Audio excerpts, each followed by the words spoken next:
حضور کے عالم غریب نواز خواجہ نور محمد مالوی رحمۃ اللہ علیہ سے دو سلسلے چلے، سلسلہ سلیمانیہ اور سلسلہ جمالیہ۔ ایک حضور پیر پٹھان سے چلا، ایک حضرت حافظ جمال اللہ ملتانی رحمۃ اللہ علیہ سے چلا۔ یہ حضرت حافظ جمال اللہ ملتانی کے خلیفہ۔ آپ کے گھر کے پاس ایک کنواں تھا، واقعہ بڑا دلچسپ ہے، آپ نے غور سے سننا ہے۔ فلاح والوں کا ذکر آیا نا، ان کا ذکر کرتے چلے کہ فلاح والے کیسے ہوتے ہیں۔ جب یہ متقین جو ہوتے ہیں نا، اہل تقوی پرہیزگار جو ہوتے ہیں، ان کی شان اللہ تعالیٰ بلند کر دیتا ہے، ان پر اپنا کرم کر دیتا ہے۔ تو وہ گھر کے پاس ایک کنواں تھا، وہاں لوگ پانی بھرنے آتے تھے۔ ایک ہندو عورت تھی، وہ بھی آتی، اس کی چھوٹی سی بچی بھی ساتھ آیا کرتی۔ تو حضور حضرت خواجہ خدا بخش رحمۃ اللہ علیہ کو اس بچی پر بڑا شفقت آتی، پیار آتی، تو آپ اس بچی کے سر پر ہاتھ رکھا کرتے۔ کچھ عرصہ گزرتا گیا، کچھ عرصے بعد اس نے آنا بند کر دیا۔ وہ عورت تو آتی، آپ نے سوال کیا اس ہندو عورت سے کہ تمہاری بیٹی کدھر گئی، اب نظر نہیں آتی۔ تو اس نے عرض کی حضور وہ اس کی تو شادی ہو گئی۔ تو آپ نے فرمایا تم ہمارے پڑوسی ہو، تم نے مجھے بتایا نہیں، وہ میری بھی بیٹی تھی، میں اس کے سر پہ ہاتھ رکھتا، اس کو شادی کے اندر کوئی تحفہ دیتا، تم نے مجھ سے اس کو ملایا ہی نہیں۔ تو اس نے کہا حضور غلطی ہو گئی، اب جب آئے گی نا تو میں اس کو بھیجوں۔ وہ جب گھر واپس آتی ہے تو والدہ نے کہا کہ جاؤ، وہ جو مسلمانوں کے بزرگ ہیں نا، وہ تمہیں یاد کر رہے تھے، وہ تم سے بڑی شفقت تمہارے اوپر کرتے تھے، تم ملی نہیں ہو تو مجھے بھی یاد نہیں رہا، شادی میں بلانا، جاؤ اور ان کے حضور کی خدمت میں جانا اور یاد رکھنا۔ ادب کیا ہے؟ فرمایا ادب یہ ہے جو وہ کہے تم نے وہی کہنا ہے۔ اب بیٹی کو سمجھ یہ آئی کہ جو حضرت صاحب فرمائیں گے میں نے جواب میں وہی بات دہرانی ہے، شاید یہ مسلمانوں کا ادب ہوگا بزرگوں کی خدمت میں جانے کا۔ تو آپ فرمانے لگے کہ بیٹی آ گئی ہو، کہنے لگی جی آ گئی ہو، آپ ہی آ گئے ہیں۔ اس نے آگے سے وہی بات دہرائی۔ آپ نے فرمایا بیٹا تمہاری شادی ہو گئی ہے؟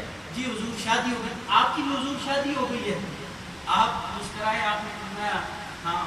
تو آپ نے فرمایا تم نے مجھے اپنی شادی پر نہیں بلایا؟ اس نے کہا جی حضور آپ نے مجھے اپنی شادی پر نہیں بلایا۔ وہ اب سمجھ رہی تھی کہ یہ ادب ہے مسلمانوں کے بزرگوں کا کہ جو سوال کرے وہی میں نے بات دہرانی ہے۔ آپ نے فرمایا اچھا چلو شادی پر نہیں بلایا، اب جب تمہارا وہ شادی پر نہیں بلایا تو اب تم جب تمہارا شوہر آئے گا تو مجھے اس سے ملواؤ گی؟ کہنے لگی جی حضور جب آپ کا شوہر آئے گا تو آپ مجھے اس سے ملوائیں گے؟ آپ مسکرا دیے۔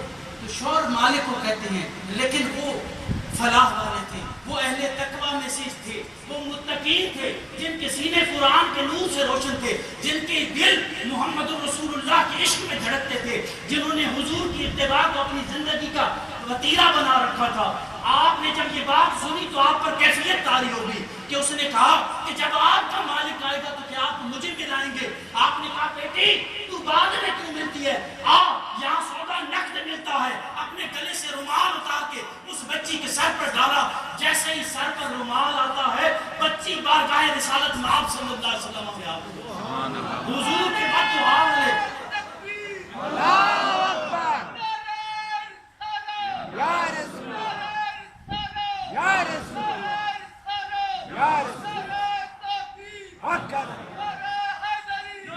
جب رخ مصطفیٰ پر نظریں پڑی نا اس بچی کی، وہ تھی ہندو، جب حضور کا چہرہ پر دہاورا مکھڑا دیکھا نا تو حضور کے چہرے کو دیکھ کر اس کی زبان سے جاری ہوا اللہ اللہ اللہ، 3 مرتبہ اس کی زبان سے یہ نکلا اور پھر کلمہ طیبہ اور کلمہ شہادت جاری ہو گیا۔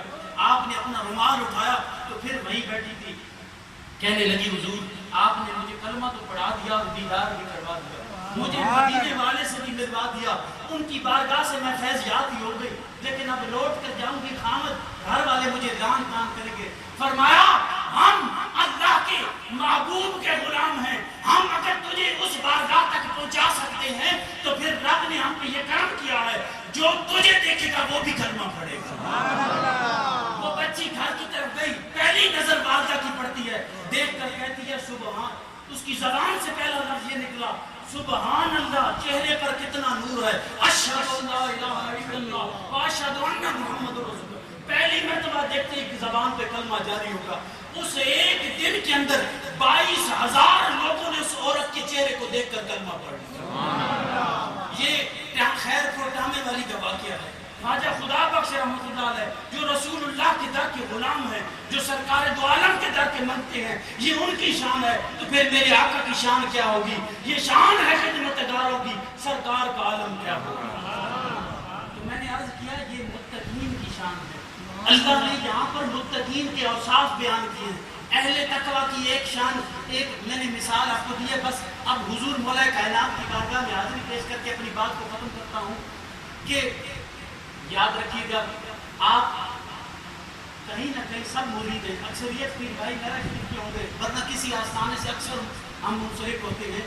ہماری یہ سعادت ہے کہ اللہ کے ولیوں کے ہاتھ پہ ہاتھ رکھ کے ہم توبہ کرتے ہیں رب کی بارگاہ میں، اپنے جانوں کو اپنے نفس کو بیچتے ہیں کہ حضور آج کے بعد یہ دل آپ کے حوالے کرتے ہیں، ہم اپنی مرضی نہیں اب اپنے پیر کی مرضی پر چلیں گے، جو آپ اللہ اور رسول کا راستہ بتائیں گے ہم اس پر چلیں گے، یہ عہد کرتے ہیں۔ پھر کچھ لوگ بھول جائیں تو پھر یہ ان کا قصور ہے، اور جو یاد رکھیں پھر ان پر اللہ رب العزت کرم فرماتا ہے، ان کی سینوں کو بھی کھول دیتا ہے، ان کی نگاہوں کو بھی کھولتا ہے، ان کے دلوں کو بھی کھول دیتا ہے۔ حضور مولا کائنات حیدر کرار رضی اللہ تعالیٰ عنہ، آپ کا واقعہ کہ حضور نبی رحمت صلی اللہ علیہ وسلم جب معراج پر تشریف لے گئے، میں مختصر کر کے یہ واقعہ عرض کر رہا ہوں کہ سرکار کو ایک خلعت، ایک بہت خوبصورت محل دکھایا گیا۔ حضور نبی رحمت صلی اللہ علیہ وسلم نے جب محل دیکھا تو آپ اس میں تشریف لے گئے، پوچھا یہ کس کے لیے؟ فرمایا آپ کے لیے۔ جب محل کے اندر تشریف لے گئے، ایک خوبصورت صندوق تھا، صندوق کو جب آپ نے کھولا تو صندوق کے اندر ایک خوبصورت لباس، ایک خرقہ پڑا ہوا تھا، اس خرقہ کو خرقہ ولایت کا نام دیا گیا۔ آپ کو یہ عطا کیا گیا، رب نے ارشاد فرمایا میرے حبیب جب آپ جائیں تو اپنے غلاموں کو بلا لینا، اپنے 4 یاروں کو بلا لینا، سوال میں بتاؤں گا، جواب بھی میں بتاؤں گا۔ سوال کرنا ہے کہ اپنے یاروں سے پوچھنا ہے، کہ اپنے غلاموں سے پوچھنا ہے کہ اگر یہ خرقہ ولایت میں تمہیں دوں تو تم کیا کرو گے؟ تو جب کوئی یہ جواب دے گا تو تم نے یہ اس کو عطا کرنا ہے۔ سرکار دو عالم صلی اللہ علیہ وسلم نے غلاموں کی مجلس میں بیٹھے حضور سیدنا صدیق اکبر کو بلایا، صدیق اگر یہ خرقہ ولایت میں آپ کو عطا کر دوں تو آپ کیا کریں گے؟ آپ عرض گزار ہوئے یا رسول اللہ صلی اللہ علیہ وسلم میں آپ کی امت میں صدق کو عام کر دوں گا، سچائی کو عام کر دوں گا۔ آپ نے فرمایا اجلس مکانک یا ابا بکر، اے ابو بکر اپنے مکان اپنی جگہ پر بیٹھیے۔ پھر حضرت عمر فاروق رضی اللہ تعالیٰ عنہ کو بلایا، آپ سے پوچھا، عرض کی حضور عدل انصاف قائم کر دوں گا معاشرے میں۔ فرمایا آپ بھی بیٹھیے۔ حضرت عثمان غنی کو بلاتے ہیں، پوچھا بتاؤ عثمان تم کیا کرو گے؟ عرض کیا یا رسول اللہ میں حیا عام کر دوں گا، آپ کی امت کی آنکھوں میں حیا پیدا ہو جائے گی۔ آپ نے فرمایا آپ بیٹھ جائیے۔ حضور مولا کائنات حیدر کرار علی المرتضیٰ شیر خدا رضی اللہ تعالیٰ عنہ کو بلایا، پوچھا علی آپ بتائیں آپ کیا کریں گے؟ عرض کی یا رسول اللہ جو آپ کے امتی ہوں گے نا گناہگار، ان کے گناہوں کے اوپر پردہ پوشی کیا۔ سبحان اللہ۔ سرکار نے فرمایا میرے رب نے مجھے یہی جواب دیا تھا، علی اس ولایت کے خرقہ کے حقدار آپ ہیں، آپ کو یہ ولایت کا میں لباس عطا کرتا ہوں، آپ نے میری امت کے گناہگار جو ہوں گے ان کے عیبوں کے اوپر پردہ ڈال کے رکھنا۔ تو پتہ لگا کہ ولایت کی شرط گناہ کسی کے عیبوں کو چھپانا ہوتا ہے۔ حضور مولا کا سیدنا عثمان غنی رضی اللہ تعالیٰ عنہ نے حضور کی دعوت کی۔ آخری بات سنیں اور میں اپنی بات کو مکمل کروں۔ آپ نے دعوت کی، حضور نبی رحمت صلی اللہ علیہ وسلم کی، تو آپ کے پاس رب تعالیٰ نے دنیاوی مال و دولت سے آپ کو بڑا نوازا تھا، تو آپ کا اکثر مال و دولت اسلام کی خاطر ہمیشہ حاضر رہتا تھا۔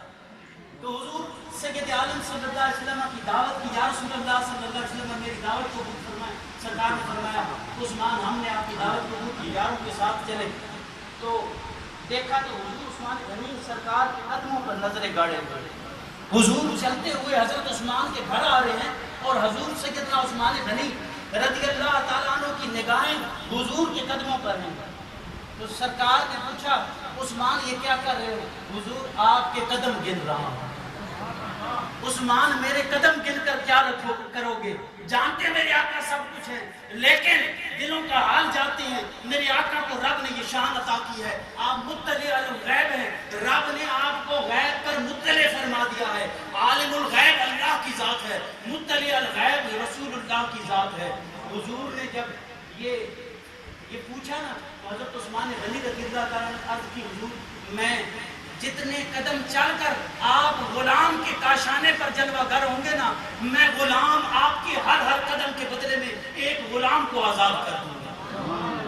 جب کھانا دیکھا، بڑا شاندار کھانا تھا، حضور نے پسند فرمایا، حضرت مولا کائنات کے دل میں خیال پیدا ہو گیا کہ حضرت عثمان غنی نے بھی دعوت کی ہے تو میں بھی دعوت کروں۔ گھر جاتے ہیں، حضور سیدہ طیبہ طاہرہ خاتون جنت سلام اللہ علیہا حضرت سیدہ فاطمہ الزہرا رضی اللہ تعالی عنہا آپ کو فرمانے لگے، حضور حیدر کرار فاطمہ سرکار کی دعوت کی ہے عثمان نے اور بڑے کھانے پکائے ہیں، میں علی کا دل بھی کرتا ہے میں آقا کی دعوت کروں، لیکن گھر میں تمہیں پتا ہے کچھ بھی نہیں ہے۔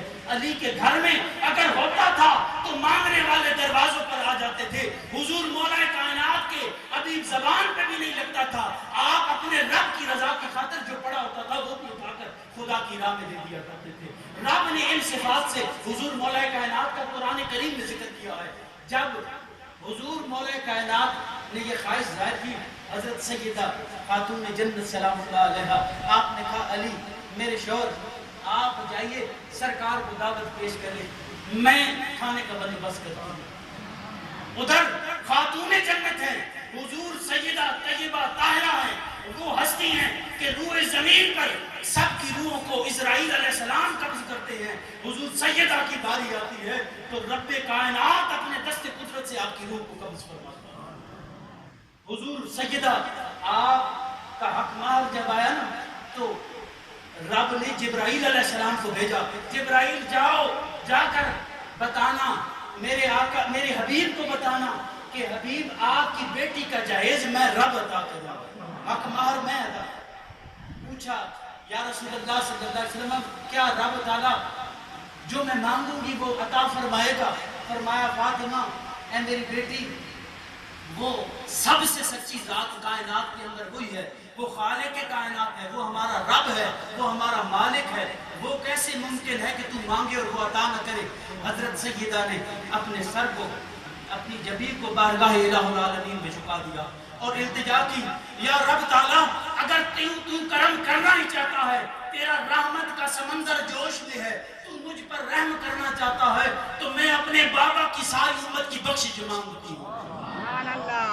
تو ادھر ابھی حضرت سیدہ نے اپنے سر کو سجدے سے نہیں اٹھایا، ادھر جبریل امین حاضر ہو گئے، عرض گزار ہوئے یا رسول اللہ صلی اللہ علیہ وسلم رب ارشاد فرماتا ہے کہ ہم نے آپ کی بیٹی سیدہ فاطمہ الزہرا کی دعا پر آپ کی امت کے کئی ہزار لوگوں کو ویسے ہی بخش دیا ہے، بغیر حساب و کتاب جنت میں داخل کر دیں گے۔ یہ وہ بیٹی تھی، جب آپ نے سجدے میں سر رکھا نا تو عرض گزار ہو اس رب کی بارگاہ میں، یا رب تعالیٰ علی کا دل ہے، دعوت تیرے حبیب کی کرنی ہے، گھر میں کچھ نہیں ہے۔ جب یہ دعا کرتی ہیں سید عالم صلی اللہ علیہ وسلم تشریف لاتے ہیں، اب حضرت عثمان غنی نے قدم گنے تھے، حضور مولا کائنات کی بھی نظریں قدموں پر ہیں، سرکار پھر فرماتے ہیں علی کیا کر رہے ہیں؟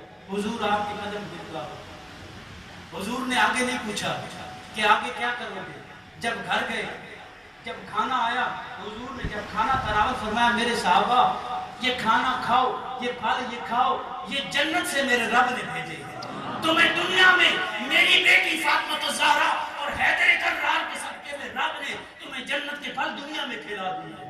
ادھر مولا کائنات کے دل میں خیال آتا ہے یا رب حضرت عثمان غنی میرے بھائی نے سرکار کی آمد پر، سرکار کے آنے پر خوشی منائی تھی، سرکار کی آمد پر خوشی منائی تھی، جب ان کے گھر میں سرکار جلوہ گر، ہم یوں نہیں خوشیاں مناتے سرکار کے آنے پر، یہ عثمان غنی رضی اللہ تعالیٰ عنہ کی سنت ہے، یہ مولا کائنات کی سنت ہے۔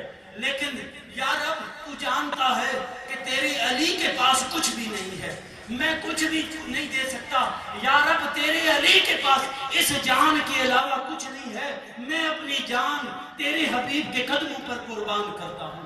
جب یہ بات ہوئی تو حضور سیدنا جبریل امین حاضر ہوتے ہیں اور بارگاہ رسالت مآب صلی اللہ علیہ وسلم میں عرض کرتے ہیں یا رسول اللہ رب فرماتا ہے آپ جتنے قدم چل کر علی کے گھر کی طرف آئے ہیں، رب نے آپ کے ہر قدم کے بدلے میں ہزاروں لوگوں کو جو قطعی جہنمی تھے ان کو رب نے معاف فرما دیا، بے حساب جنت میں داخل کر دیا۔ یہ حضور ہے تیرے درگاہ کی شام ہے. خدا کرے کہ ہمارا تعلق سرکار نے فرمایا دو چیزوں سے اپنا ناتا نہ توڑنا، ان کو چھوڑنا نہ، پھر تم کامیاب ہو جاؤ گے. ایک قرآن کریم سے اپنا تعلق جوڑ کے رکھنا، اور ایک میری آل کے ساتھ اپنا تعلق جوڑ کے رکھنا. جب تم ان دو کے ساتھ جڑے رہو گے تو پھر تم گمراہی کی طرف نہیں جاؤ گے بلکہ ہدایت والوں میں شمار ہو گے. اللہ تعالیٰ ہماری اس حاضری کو اپنی بارگاہ میں قبول فرمائے، اور حضور نبی رحمت صلی اللہ علیہ وسلم کے صدقے سے ہمیں قرآن کریم کے پڑھنے، سننے اور سمجھنے کی توفیق عطا فرمائے، اور اس پر عمل کرنے کی توفیق عطا فرمائے. وما علیہ